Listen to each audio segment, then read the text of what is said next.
Alright, welcome back. Tonight we have another channel. I've received a message from Archangel Gabriel to speak to you guys. And I'm going to start just by talking about him a bit, both to inform you who he may be, because he's one of the lesser talked about archangels around. He corresponds to the royal fixed star called Fomalhaut. He has an affinity with the planet, the moon, the wandering star, the moon. I think purple is pretty much a universally agreed color, but maybe not, and also silver. Silver happens to be the metal of the moon as well. And I think it's apropos because, just on my own speculation here, because it is now Cancer moon, where the moon is in rulership, and the moon is in hard aspect to the Capricorn alignments, as well as in a square, and in a square to the Mars and Aries as well. Right now, moon's about 20 degrees Cancer. So, while the moon's in this strong house, but in this tough time, I think Gabriel would like to bring forth a message. And he's also been one of the most elusive archangels to me, in terms of the ones that naturally comes to me the most often. But repeatedly this week, it's been premonitions already that he was coming. Okay, so let's just jump right into it. Hi everybody, I'm Gabriel, the messenger of the gods. The messenger of God. Either title works. I'm here tonight to share with you insight into the plan or the plot. The plan or the plot.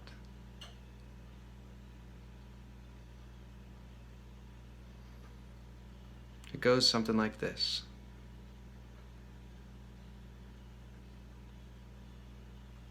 People have been restrained during this time period. It can be said as simply as this.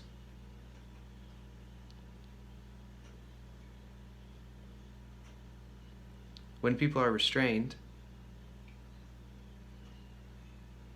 their captor or their restraints become manifest.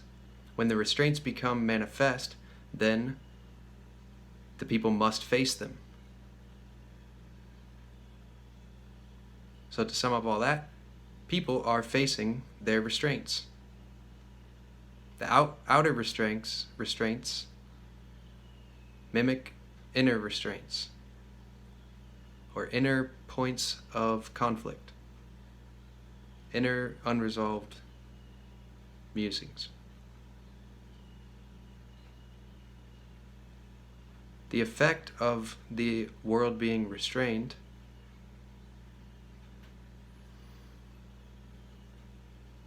will be manifold. I'm here to call your attention to specific attention points.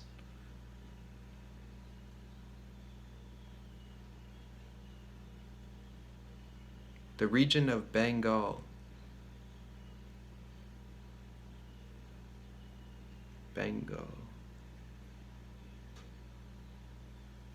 A region of India. Conflict here.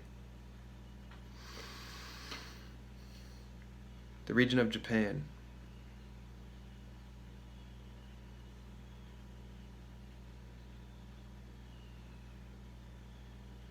Ireland.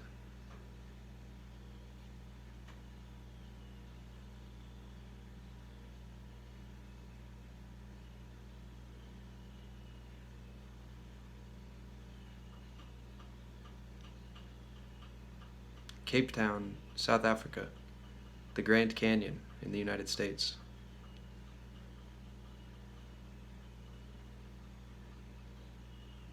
These are points of energy.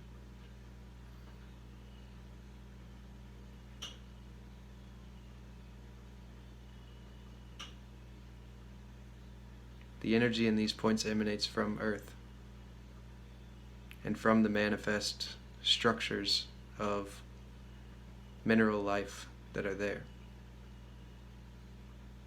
one could call them vortexes.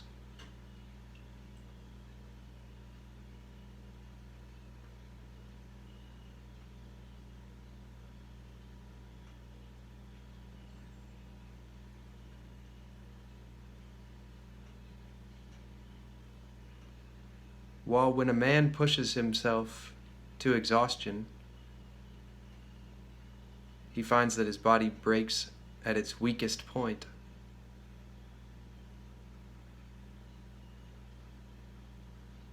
In certain cases, the world breaks from its strongest points.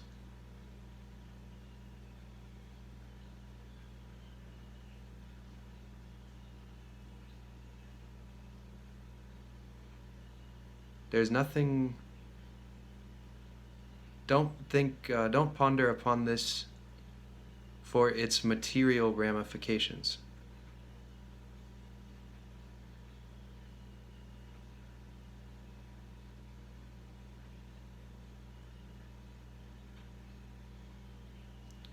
Think of or decode it for its energy or spiritual emanation. That is all. Next, we move on to topic number 2.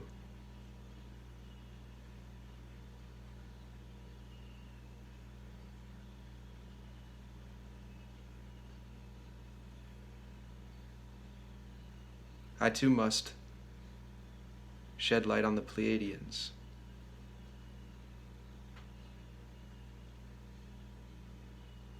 False light, warning.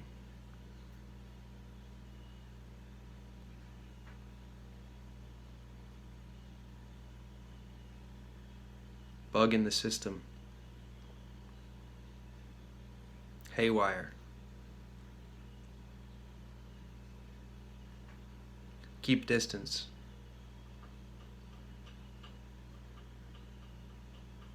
No action required.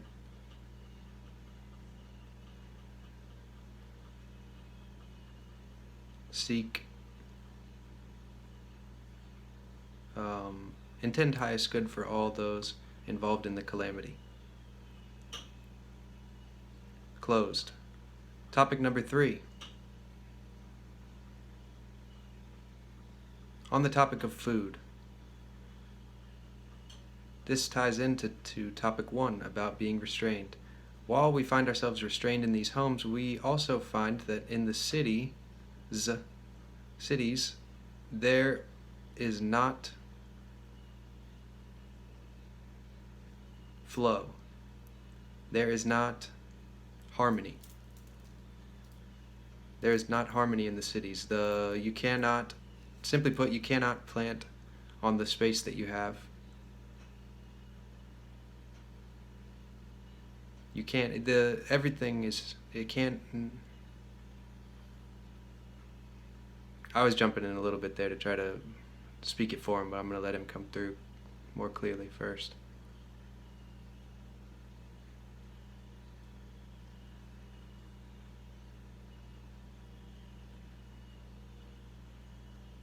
No tasks are delegated. Work is falsehood. This is still pertaining to the cities.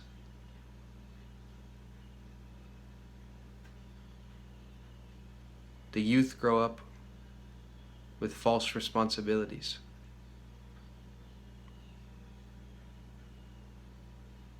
These are the weakest points. This is where foundations crumble.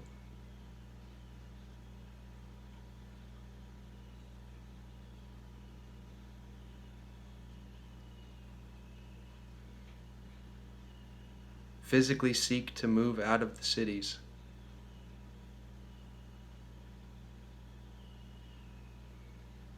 As the time reveals itself.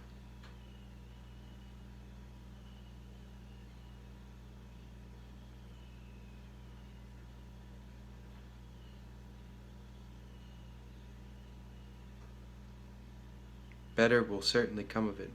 God, I just gotta tell you guys real quick, I'm feeling very strong energy tonight. This is intense. My whole head is like filled up with the energy, the pressure. I'm gonna go ahead and I'm breaking the channel for now. Well, let me ask him real quick. Are we good, Gabriel? There? No, there's more. Okay, sorry about that. I've got an ego too out here. Okay. Continuing on this point.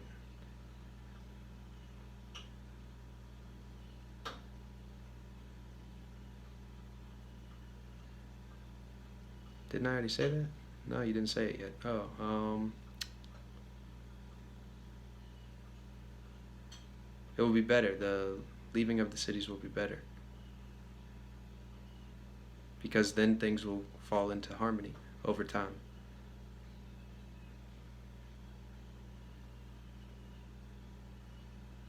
Surrender is the key. Surrender to inevitability.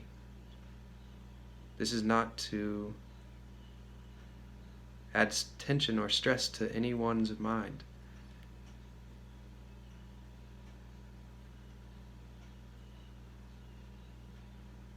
If you look within yourself,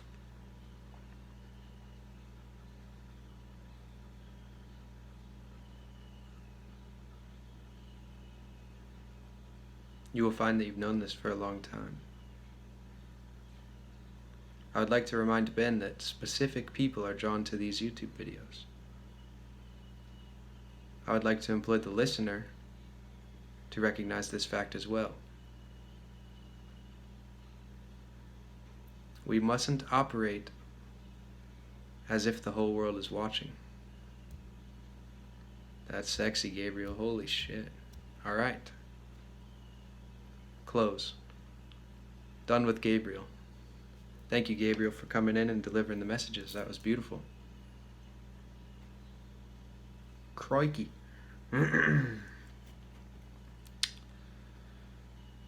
Spiritual team, is there any other avenues that I should explore in this video? Okay, I've been called to tell you guys about the raising of the chrism. This is shared by Santos Bonacci. If you type in raising the chrism oil, then you will see this. It works like this. You have a cerebrospinal fluid in your body, and on the day that the moon transits the sign of your sun.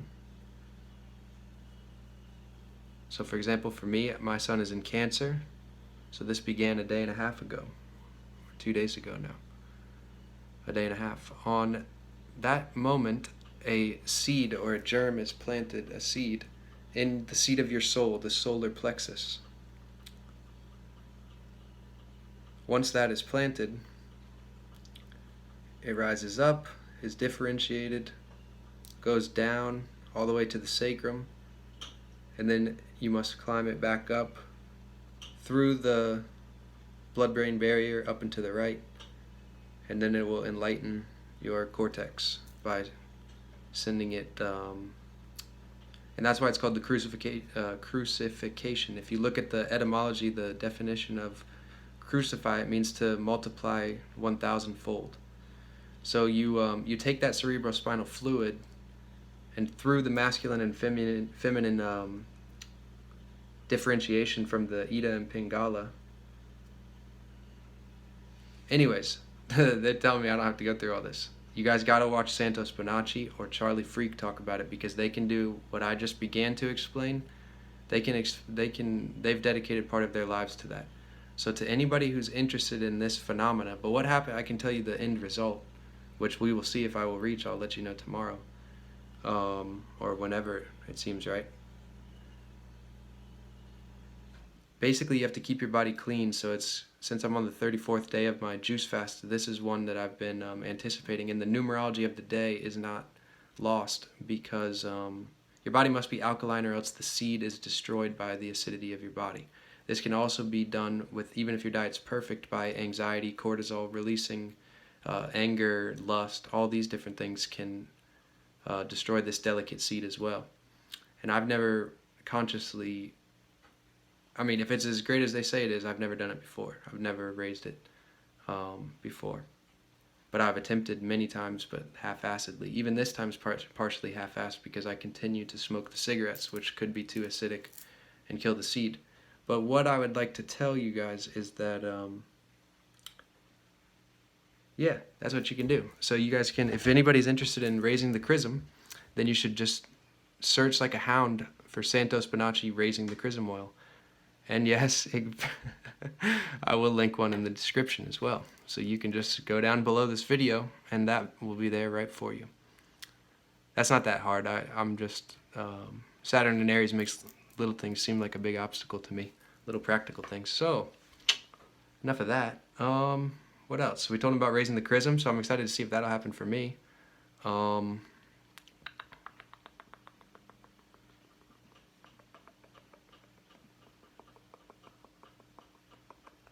Let's do a little mini story time here at the end. Alexander the Great's coming to me. What should we tell them about Alexander the Great?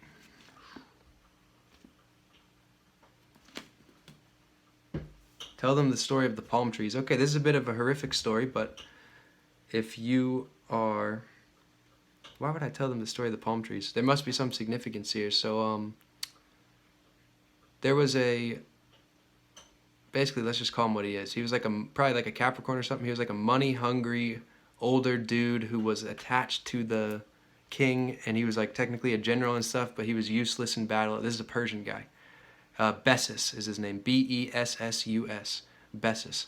And this general was mostly just greedy and hoarding and trying to do all kinds of stuff, and to even backbite Darius and the other Persian kings, who Alexander was mainly excited and gleeful to meet in battle, but Darius continually, the Persian king of the world, not really, but Persian king, continually fled from battle in his chariot. And Alexander would chase him, often taking horses down to exhaustion, trying to catch him from the fleeing battle scene. And to put it in perspective, the Persians would often have 60 to a couple 100,000. The amounts are debated by historians, but it's really about the mythos, not about the actual history here. And that many men, he would have, high tens of thousands to hundreds of thousands of men, and Alexander never had more than 25,000, I think, on the entire campaign. So he would take on Darius with like 17,000 to 23,000, 25,000 men, and would continually break the Persian front line, attack them from all sides with his cavalry and with his companions, as he was always leading one of the cavalry charges. And yeah, there's so much to share about Alexander. Like I said, the mythos, because even if the history's false, the story's right there. He died at age 33 as well, similar to the mythos of Christ, which means the 33rd vertebrae of the spine. So they were able to go rise up. That's one meaning, one symbolic meaning, esoteric meaning.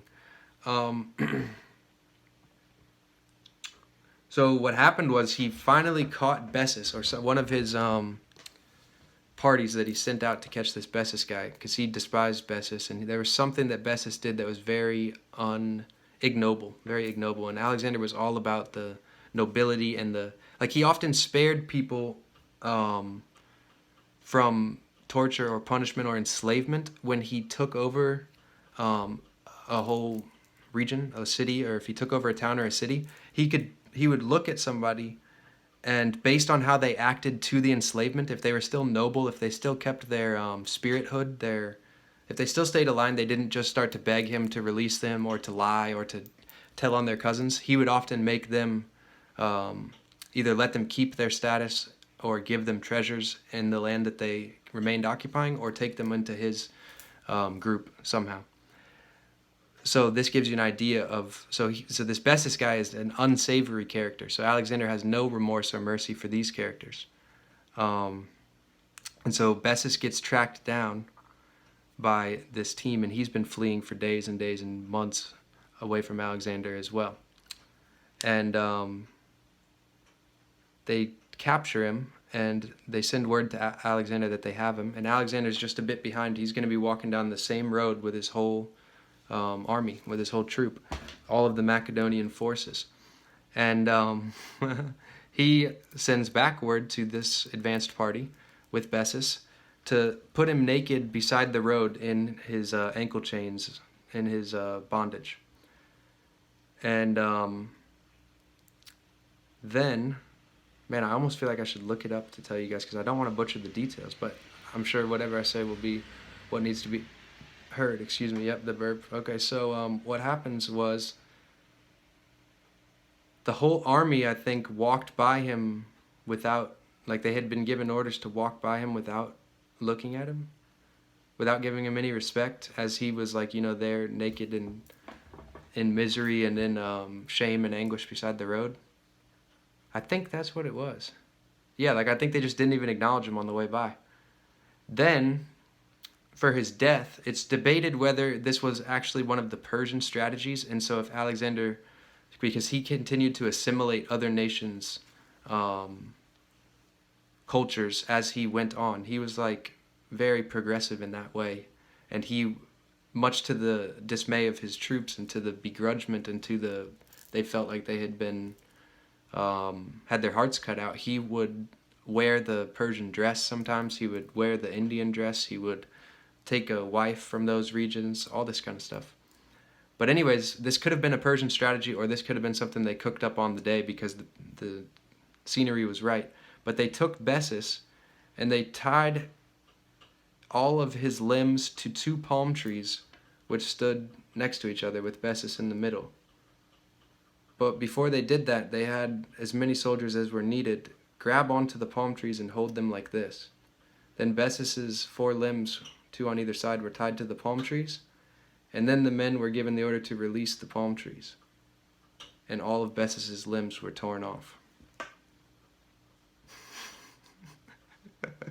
That's why I was wondering what the symbolic importance of that story was. But I hear that's enough, and that's over. Goodbye, y'all. Thanks for tuning in.